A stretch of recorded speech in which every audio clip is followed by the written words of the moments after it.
शादी को एक पवित्र बंधन कहा जाता है। इंस्टीट्यूशन ऑफ मैरिज को बड़ा सेक्रेड माना जाता है, बट नॉट एनी मोर। या फिर काफ़ी as a child while I was growing in my 90s, तब और 2000 में आप सुनते थे कि ऐसे मार दिया, जला के मार दिया, दहेज प्रथा के चक्कर में, और बहुत प्रताड़ित किया जा रहा है लड़कियों को। बीच में अभी कुछ सालों से वो अंडर रिपोर्टेड होंगे केसेस, या हमारे लाइमलाइट में नहीं आ रहे। फिर अभी कुछ सालों से बहुत सारे केसेस लाइमलाइट में आए हैं, और डोमेस्टिक वायलेंस भी है, बहुत सारी चीज़ें हैं इसमें।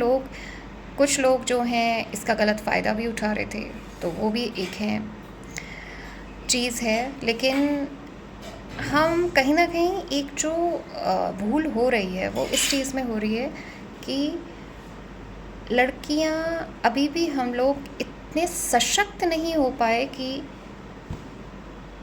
कहीं ना कहीं ये हादसे बढ़ते ही जा रहे हैं। एजुकेशन है, इंडिपेंडेंस है, सब कुछ आजकल फीमेल्स अवेल कर पा रही हैं, बट क्या हम अपने ओपिनियंस को वॉइस दे पा रहे हैं? क्या हम व्यक्त कर पा रहे हैं कि हम कैसा महसूस कर रहे हैं, या अंदर ही अंदर घुटते जा रहे हैं?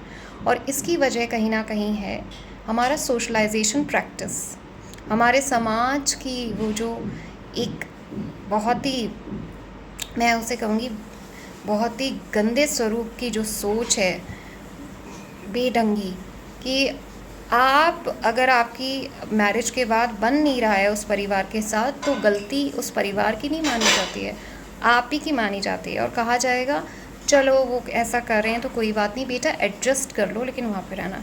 ये जो एडजस्टमेंट की सीख दी जाती है, इसे लड़कियाँ बखूबी निभाती हैं, एंड काफ़ी उन्हें निभाई भी है, और वो मारी भी गई हैं इन द पास्ट। अगर आप पन्ने पलटेंगे and national crime records bureau का अगर स्टैटिस्टिक्स देखेंगे, तो अब सवाल ये उठता है कि हमें अपने आप को इतना सशक्त बना लेना चाहिए कि लाइक माई मदर सेड, कि अगर आपको थोड़ी भी लग रहा है कि चीज़ें ऑफ द ट्रैक हैं, कुछ चीज़ें सही नहीं हो रही जैसे होनी चाहिए, तो जस्ट वॉक आउट, उस जगह से आप निकल जाइए। माँ बाप नहीं बुलाने आ रहे, वो भी ये कह रहे हैं कि चलो देखते हैं अब इस मैटर में क्या होना है, तो भी आप वॉकआउट कर जाइए। थोड़े से पैसे हों, कुछ भी हों, अपने आप को फाइनेंशियल इंडिपेंडेंट बनाना बहुत ज़रूरी है। आप उस पैसों के लेके निकल जाइए, पहले फैमिली के पास आएँ, वहाँ से भी कोई सॉल्यूशन नहीं मिले तो मेरा तो ये कहना है निकल जाओ, बस अपने लिए कहीं एक नई दुनिया में रहो, निकल जाओ, और वहाँ से फाइल कर दो court case and all, separate होने के लिए या फिर डिवोर्स के लिए। और आजकल जो है मैरिज एक सेक्रेट बॉन्ड की जगह एक स्कैरी सिचुएशन बन चुका है, एक दर्दनाक पहलू, डरावना सच। और हाँ, उनकी तो बहुत गलती है, वो तो सबसे बड़े कातिल हैं, जिसने, जैसे ट्विचा शर्मा का भी केस आ रहा है कि उनका बताया जा रहा है, लेकिन वो बहुत बार अपने परिवार वालों को बोल भी रही थी कि मुझे ऐसा महसूस हो रहा है। तो चाहे अपनी बेटी को ज़बरदस्ती लाना पड़ता, कैसे ही लाना पड़ता, उसे आप वापस ले आते। जो हो गया उसका तो आप कुछ कर नहीं सकते हैं, भगवान की आत्मा को शांति दे, उनके लिए जस्टिस सर्व हो, यही हम सब की कोशिश और प्रेयर्स यही हैं। फैमिली को स्ट्रेंथ मिले, और जो परपिट्रेटर्स हैं उनको सख्त से सख्त सज़ा मिले, होपफुली जैसी न्याय प्रणाली उन्हें जस्टिस दे पाए। यहाँ पे मेरा एक और भी कंसर्न है कि अभी रिसेंटली एक और केस हुआ है दीपिका का, जो नोएडा में हुआ है, तो वो भी किसी की बहन बेटी है। तो एक सर्टेन सेक्शन के लिए तो बहुत मुद्दे लाइमलाइट में आ गए हैं, और एक ही बस एक दिन की न्यूज़ बन के रह गई है। तो एक सॉलिडारिटी होनी चाहिए। एक कोई भी ऐसा केस हो तो हमें, चाहे वो किसी छोटे तबके में हो रहा है या किसी, जैसे कहते हैं, किसी ऐसी फैमिली के साथ जहाँ भाई सब कुछ बड़े रसूखदार टाइप्स हैं, तो वही सिर्फ हाईलाइट नहीं होना चाहिए, दूसरा भी हाईलाइट होना चाहिए। तो हमें उस कॉज के लिए भी आगे आना चाहिए। उस दूसरी जो हमारी बहन है वो दीपिका, उसको भी न्याय मिलना चाहिए। तो we should stand in solidarity इन सभी केसेस जो इस टाइप के, या और भी जहाँ गलत हो रहा है किसी भी लड़की के साथ। तो जैसे इसमें सीजेआई ने कहा है कि सो मोटो कॉग्निजेंस लिया जाएगा, तो उसमें भी उनको कुछ करना चाहिए। बेटी तो उनकी भी गई है, तो ये भी एक गौर करने वाली बात है। और हमें अपने बच्चियों को इतना सशक्त बनाना पड़ेगा, हमें खुद एज अ फीमेल इतना सशक्त होना पड़ेगा कि हम उस सिचुएशन से बिना ये सोचे कि लोग हमारी फैमिली को क्या कहेंगे, हमें क्या कहेंगे या क्या होगा, हमें बाहर निकल जाना चाहिए। निकलना आसान नहीं होता है टॉक्सिक लोगों के बीच में से, और जो लोग आपको इमोशनली मैनिपुलेट करते हैं। इस केस में भी हुआ होगा, ट्विशा शर्मा के केस में।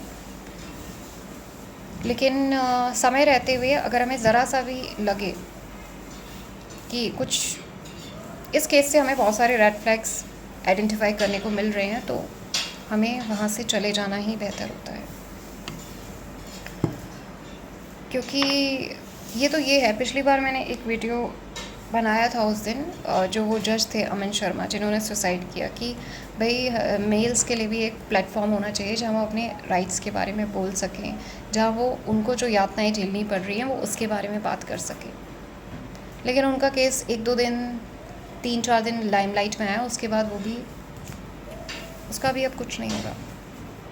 तो ऐसे सारे केसेस जो जेन्युइन है, इर्रिस्पेक्टिव ऑफ जेंडर, हमें सबके साथ एकजुट होकर न्याय की बात करनी चाहिए। I really wish that Twisha she gets justice. पता नहीं उन्होंने कितना सहा होगा। It's not easy to be a women. Again I am saying, बहुत आसान बात नहीं है स्त्री होना। और ऐसे समाज में जहाँ कुछ भी हो जाए ब्लेम स्त्री को ही दिया जाता है। जब हमारे देश में, हमारी सभ्यता में सीता जी को, द्रौपदी जी को नहीं बख्शा, तो फिर आजकल की महिलाओं की तो बात ही छोड़ दी। बट इट्स टाइम कि हम इतना सशक्त हो पाएँ कि जो चीज़ ठीक ना लगे उससे बाहर निकल जाए, ऐसे दरिंदों के जाल से बाहर निकल सके। और ऐसे कोई भी केसेस हों तो उसमें हम सब एकजुट होके रहें। तो इट्स हाई टाइम कि कुछ ऐसा मूवमेंट स्टार्ट किया जाए, जैसे दीपिका और बाकी बच्चियां हैं। और कुछ केसेस तो अभी भी, जिस टाइम पे मैं ये बात कर रही हूँ, पता नहीं कितने लोगों की, कितनी महिलाओं के साथ घरेलू हिंसा हो रही होगी, या वो एडजस्ट कर रही होंगी, इमोशनल मैनिपुलेशन झेल रही होंगी। सो हमें इन सब से निकलने के लिए भी ट्रेंड होना पड़ेगा। ये बहुत इम्पॉर्टेंट है, rather just getting our own degrees and all.